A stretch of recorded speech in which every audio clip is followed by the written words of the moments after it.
আসসালামু আলাইকুম, আমি আফসানা আফিয়া আমার আরেকটি ব্লগে আপনাদেরকে স্বাগত জানাই।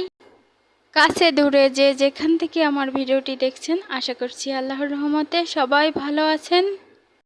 আমিও আলহামদুলিল্লাহ ভালো আছি। আজকে আমি আপনাদের সাথে শেয়ার করব কচুর লতি রান্নার রেসিপি। তো চলুন দেখে নেওয়া যাক। প্রথমে আমি একটা কড়াইয়ে দিয়ে দিচ্ছি পরিমাণ মতো তেল, দিয়ে দিচ্ছি 1 চামচ পেঁয়াজ বাটা, 1 চামচ রসুন বাটা, হাফ চামচ জিরা এলাচ বাটা, 1 চামচ কাঁচামরিচ বাটা।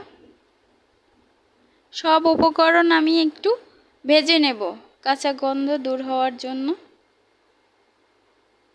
ভাজি হয়ে গেলে একটু পানি দিয়ে দিলাম যাতে মশলাটা পুড়ে না যায়। আর এর ভিতরে দিয়ে দিলাম 1 চামচ লবণ আর হাফ চামচ হলুদ।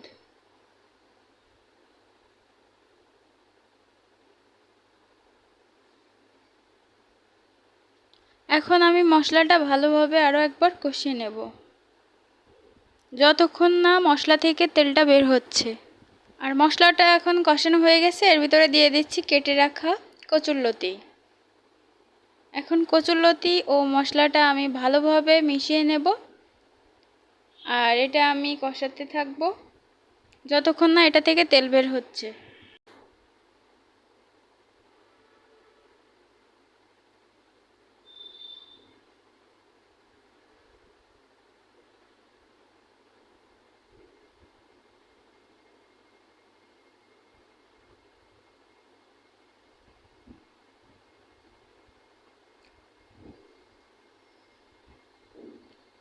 তো এই পর্যায়ে আমি দিয়ে দিলাম অল্প পরিমাণ পানি, বেশি পানি দেব না, কারণ বেশি পানি দিলে দেশি লতি তো তার জন্য ঘন্ট হয়ে যাওয়ার সম্ভাবনা থাকে।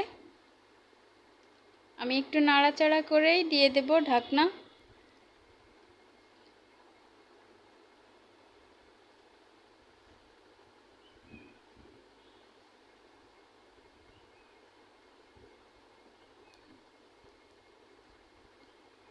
এখন ঢাকনা খুলে দেখছি যে আমার কচুরলতি সিদ্ধ হয়ে গেছে আর এ থেকে তেল বের হয়ে গেছে।